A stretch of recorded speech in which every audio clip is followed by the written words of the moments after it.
Hello दोस्तों, स्वागत है आपका एक नई कहानी के साथ। लालची बुढ़िया। किसी गांव में एक सास और बहू रहती थी। सास बहुत दुष्ट थी और अपनी बहू को बहुत सताती थी। बहू बेचारी सीधी सादी सास के अत्याचारों को सहती रहती थी। एक दिन तीज का त्यौहार था। बहू अपने पति की लंबी उम्र के लिए व्रत करती थी। मोहल्ले की सभी औरतें अच्छे अच्छे पकवान बना रही थी। नए नए कपड़े पहनकर और सज संवर कर मंदिर जाने की तैयारी कर रही थी। पर सास ने अपनी बहू से कहा, अरे कलमुही, तू बैठे बैठे यहाँ क्या कर रही है? जा, खेत में मक्का लगा है। कौवे और तोते फसल नष्ट कर रहे हैं, जाकर उन्हें उड़ा। बहू ने कहा, माँ, आज मेरा व्रत है, मैं तो पूजा की तैयारी कर रही थी। आज मुझे मंदिर जाना है। सास ने कहा, तू सच संवर कर मंदिर जाकर क्या करेगी? कौन सा जग जीत लेगी? बहू को गालियाँ देने लगी। बहू बेचारी क्या करती? मन मारकर जाना पड़ा, लेकिन उसे रोना आ रहा था। उसकी आंखें भर आई। वह और औरतों को मंदिर जाते देख रही थी। औरतें मंगल गीत गा रही थी। उसके सब अरमान पलकों से टपक रहे थे। वह आज सजना चाहती थी, अपने पति के नाम की चूड़ियाँ पहनना चाहती थी, मांग में अपने पति के नाम का सिंदूर लगाना चाहती थी, और वह साड़ी पहनना चाहती थी जो उसके पति ने उसे अपनी पहली कमाई पर दी थी। आज उसके लिए मंगल कामना ईश्वर के चरणों में जाकर करना चाहती थी। वह अंदर ही अंदर रो रही थी और खेत की तरफ जा रही थी।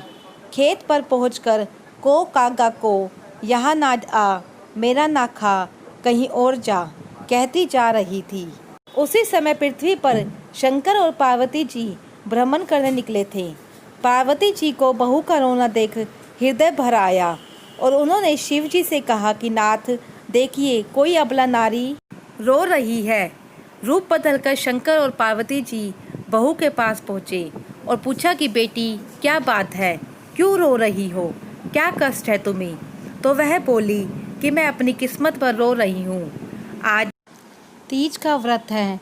गांव की सारी औरतें पूजा पाठ कर रही हैं और मेरी सास ने मुझे यहाँ कौवे उड़ाने के लिए भेज दिया है और मैं अभागी या कौवे उड़ा रही हूँ।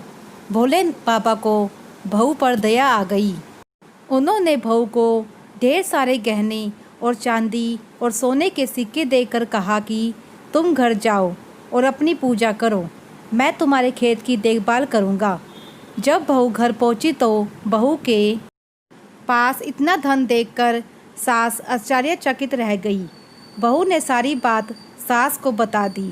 सास बहू से अच्छे से बोली, अच्छा, तू जाकर पूजा कर ले और अगले साल मैं जाऊंगी खेत की रखवाली करने।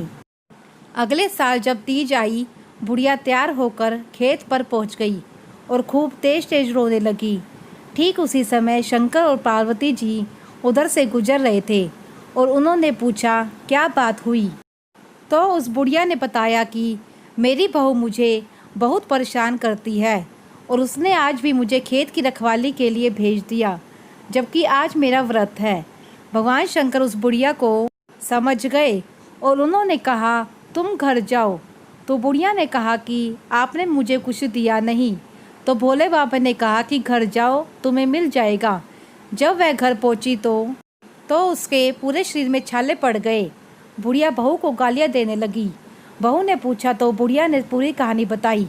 तब बहू ने कहा कि भगवान हमेशा सरल, सच्चे और भले भोले लोगों की ही सहायता करते हैं, लालची लोगों की नहीं। इस कहानी से हमें यही सीख मिलती है कि बुरे कर्मों का नतीजा बुरा ही होता है। हम इंसान को धोखा दे सकते हैं, भगवान को नहीं। अपने कर्मों का फल मिलता ज़रूर है और वो निर्भर आप पर है, अच्छा या बुरा। अगर आपको यह कहानी अच्छी लगी हो तो प्लीज़ इसे लाइक करें, शेयर करें एंड सब्सक्राइब करें मेरे चैनल को।